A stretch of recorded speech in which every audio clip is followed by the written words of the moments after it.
Elogio de la imagen. La estética del cine es una reflexión donde hay un entrecruce entre filosofía y cine, es decir, un trabajo sistemático que sirve para la investigación sobre el lenguaje cinematográfico y su análisis instrumental. Y a los efectos de esta mostración he establecido esta interacción a los efectos de elogiar la imagen en el cine, porque la misma nos transporta de un lugar en el que estamos hasta la escena de la acción, es decir, nos transporta a otra parte donde la luz es como un elemento sustancial. Además, se tiene que considerar que el cine tiene distintos niveles de representación. Las primeras corresponden a la composición del encuadre y la puesta en cuadro, donde la relación entre director y director de fotografía es estrecha y se requiere sensibilidades equiparables y compatibles, aunque el aporte de cada uno sea diferente, pudiendo primar en uno la intuición y en el otro el conocimiento o la experiencia. El encuadre se erige como un aspecto donde la cámara fragmenta la realidad, la disecciona, pero no aspira a recoger en cada plano todo lo que la imagen es, sino lo que está allí. Y siempre se busca llamar la atención sobre la contingencia de los 24 fotogramas por segundo, que sugiere que la imagen fija está siempre predestinada por la precipitación de la película. Esto está siempre vigente con una relación estrecha con la historia del cine. Una historia que dice que hay que tratar de mirar, mirar, mirar. En definitiva, ver. La visión de este film verifica que está en juego la naturaleza narrativa del cine, reconociendo las estrategias que posibilitan al espectador comprender el sentido de la narración y se proyecta sin interferencias un excelente encuadre de una cámara moviéndose generalmente en tomas de primer plano hasta un traveling. Finalmente, la presencia del color se erige como la herramienta dramática más importante, un elemento cambiante que dirige la historia de los personajes. El director de fotografía, de manera consciente, nos hace palpable esa utilización del color, al igual que se afrontara una obra pictórica. Pero en este caso, lo importante y el principal objetivo es tener en cuenta cómo la dupla de director Leonardo Fabio y Juan Carlos de Sanz, director de fotografía, proyectaron esta narración de Juan Moreira filmada en el año 1975, mostrando inventiva y una unidad de lenguaje interesante para una expresión estética que hiperboliza el sustrato mitológico original para potenciar el vínculo entre héroe y mártir, es decir, entre las esfinges políticas y religiosas que el símbolo Juan Moreira encarna.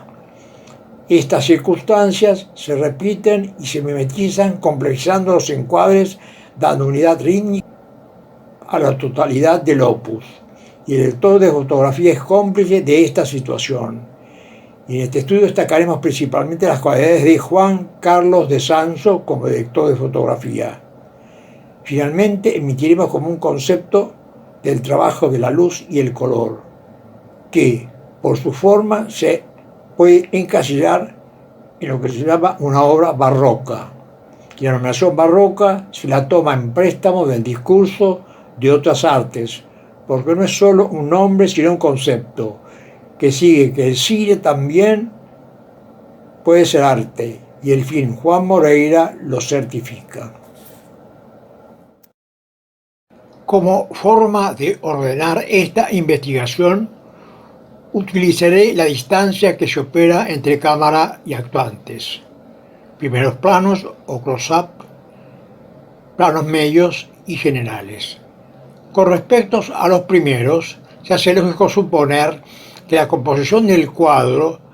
tiene menos objetos ajenos a la figura humana y por ende es una solicitud para que De Sanso muestre la imagen del drama por el que transita el personaje, y él, como director de fotografía, muestra los diferentes estados anímicos que marcan la trayectoria del mismo. Y en este film encontraremos distintos modos y formas de representar dichos planos,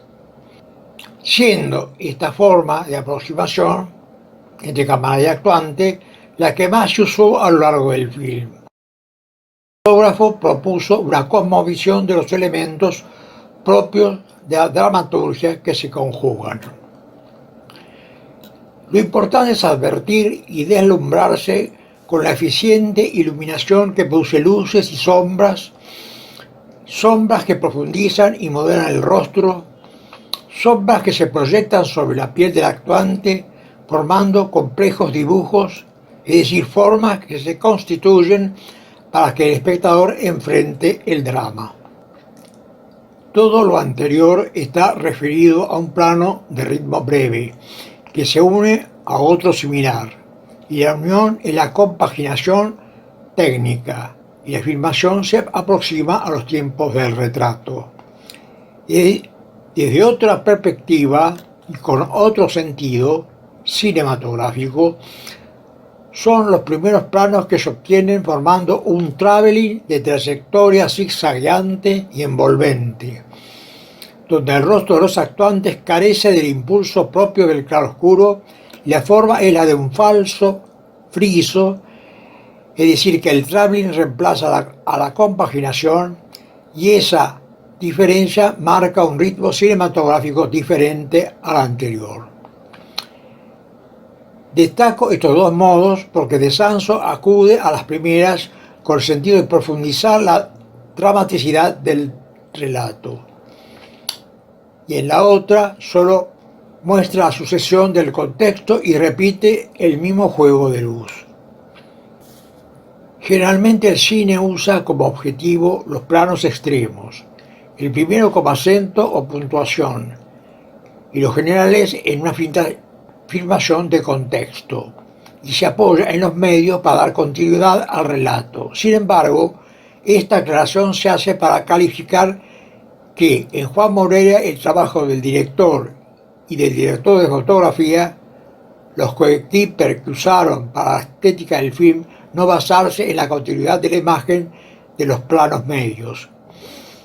Sin embargo, aquí se produce la trayectoria envolvente que rodea a los personajes y hace que todo sea un continuo.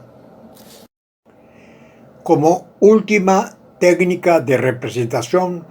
para analizar la estética de la dupla Fabio De Sanso fueron los planos generales, cuya traza de trayectoria fueron los barridos horizontales, generalmente de derecha a izquierda. Y como ejemplo, proyecto un traveling de altura normal que tiene una imagen de principio y otra imagen que opera como conclusión de dicha representación. Esta estructura formal de principio y fin puede variar en dos situaciones: que la dramaturgia que sucede en el enlace entre ambos cuente una historia diferente, ya que, por supuesto, el film opere con el continuo en un relato y la posición de la cámara, dado que ninguno de estos travelings se repite, para la sorpresa y captación del espectador. Y en esto reside la admiración de lo que De Sanso, Fabio imaginaron, porque la posición de la cámara se ubica dando cuenta de las múltiples y distintas trayectorias que la forma del espacio cinematográfico encierra, y en consecuencia se usaron tanto la altura media, baja, la media normal, llegando hasta la cenital. En algunos casos la variante es la iluminación, que se alterna entre claros y oscuros, por una cámara que se esconde intencionalmente en distintos filtros lumínicos reales,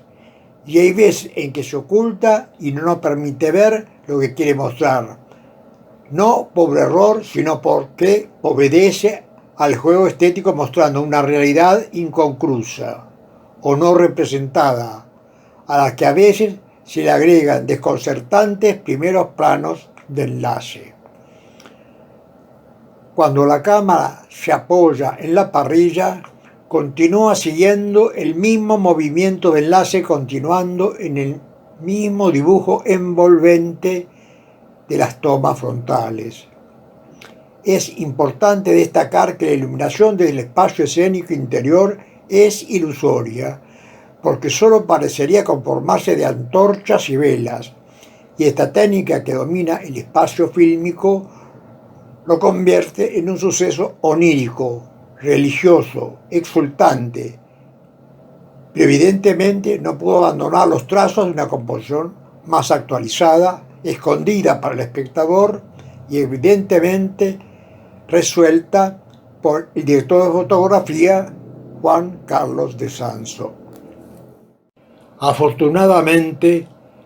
las obras de arte tienen una existencia propia que trasciende la voluntad de sus artífices.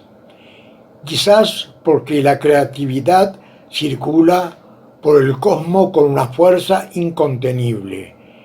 y nada puede interrumpir su capacidad de fecundar el presente con semillas de eternidad. Por eso las metáforas visuales perduran cuando expresan un sentimiento colectivo. La famosa partida de ajedrez, rodada en 1957 entre El Cruzado en una playa rocosa en el séptimo sello, donde Ingmar Bergman vierte en su personaje su lucha existencial, mostrando su escepticismo que no le acarrea paz, sino desesperación, de una desesperación inteligente. 15 años más tarde, en Juan Moreira, la dupla Fabio de Sanso se embarcan en idéntico destino con una solución formal y estética diferente, porque el entramado de luces y sombras que muestran y ocultan y el tiempo de conocer a nuestra visión una imagen nueva del encuentro que no es racional, pero sí profundamente emocional. Nuevamente me atrevo a mostrar parte de dicha secuencia donde Juan Moreira y la señora Muerte se enfrentan y como Juan Carlos de Sanso lo resuelve, ocultando con diferentes capas lo que finalmente, este final surge de la visión de una excelencia, y justifico e incorporo este fragmento a los efectos que sea parte importante en el rubro de los hacedores del cine argentino.